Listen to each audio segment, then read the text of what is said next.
ప్రైజ్లో దేవుని నామమునకు మహిమ కలుగును గాక. యేసయ్య నామం పేరిట మీ అందరికీ ప్రత్యేకమైన వందనాలు తెలియజేస్తూ ఉన్నాను. ఈ ఉదయకాల సమయాన దేవుని వాక్యంలోనికి మనం వెళ్దాం. ప్రార్థన.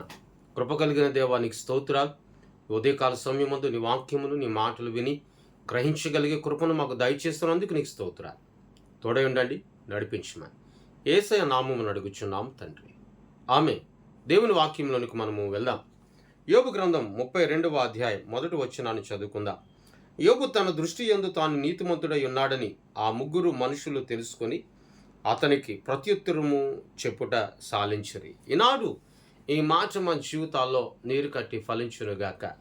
అనగా యోబు తన స్నేహితులు ముగ్గురు కూడా యోబు గారి నిమిత్తము అనగా సమస్తమును కోల్పోయినప్పుడు, బిడ్డలు చనిపోయినప్పుడు, భార్య కూడా అవమానపరిచి నిందించినప్పుడు కూడా ఈ ముగ్గురు ఎంతగానో యోబు గారిని బాధ పెట్టి రకరకాలైనటువంటి మాటల చేత హృదయమును వారు గాయపరిచిన వారు అయ్యారు.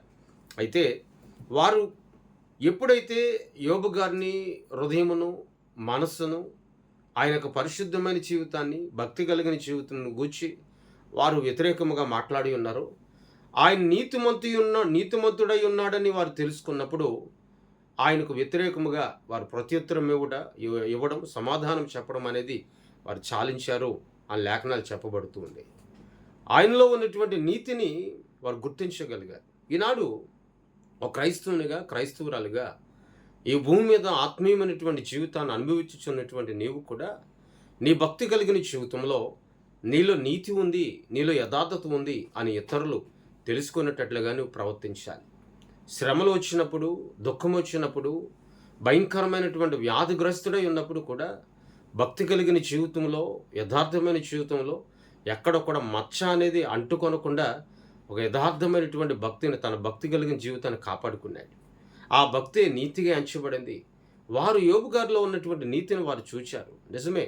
మరి ఈ రోజున నీవు నమ్మినటువంటి దేవుని ఎదుట నీవు మోకరిల్లి స్తుతించినప్పుడు, మోకరిల్లి ఆరాధించుచున్నప్పుడు, దేవుని నామమును గణపరచుచున్నప్పుడు నిన్ను చూచుచున్న మనుషులు నీలో ఏమి చూస్తూ ఉన్నారు? నిన్ను చూచుచున్న మనుషులు నీలో ఏమి కనిపెడుతూ ఉన్నారు? నిన్ను చూచుచున్నటువంటి మనుషులు నీలో దేనిని వారు గమనిస్తూ ఉన్నారు? నీ మూర్ఖపు స్వభావాన్న, నీ మూర్ఖపు ఆలోచనలన్నా, వ్యతిరేకపు తలంపులు, వ్యతిరేకపు ఆలోచనలు వారు కనిపెడుతున్నారా? లేదే.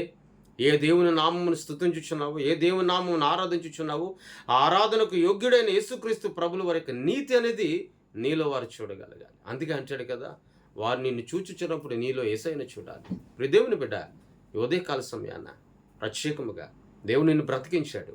నేటి వరకు సజీవంగా ఉంచాడు. నేటి వరకు భూమి మీద బ్రతికింపు చేసినటువంటి దేవుని ఎదుట నమ్మకమైన వ్యక్తిగా నీవు ఉండడానికి నీలో యథార్థత ఇతరులకు కనబడాలి. నీ ఇంట్లో వారికైతేనే, స్నేహితులకైతేనే, సంఘంలో ఉన్న వారికైతేనే వారు నిన్ను చూచుచున్నప్పుడు నీలో నీతిని వారు కనబడాలి. నీలో నీతి వారికి కనబడాలి. నీలో నీతి వారు చూడాలి. వారు అలా చూచినప్పుడే నిన్ను బట్టి, అనగా నీలో కనబడుతున్న క్రీస్తుని బట్టి వారు బహుగా సంతోషించగలరు, స్తుతించగలరు. వారి ఆత్మీయ జీవితంలో మార్పు అనేది వారు తెచ్చుకోనగలరు. ఈ మాట మన జీవితాల్లో నీరు కట్టి ఫలించునుగాక. ప్రార్థన. త్రియేక దేవానికి స్తోత్రాలు. ఈ ఉదయకాల సమయాన్ని మాటలు వినిన ప్రతి ఒక్కరిని దర్శించండి. నూతన శక్తి, బలమును ప్రసాదించండి. తోడై ఉండండి, నడిపించమని యేసయ్య నామమును అడుగుచున్నాము తండ్రి. ఆమె. దేవుని సన్నిధి మీ అందరికీ తోడైండి, నడిపించునుగాక. ఆమె. మీ అందరికీ వందనాలు.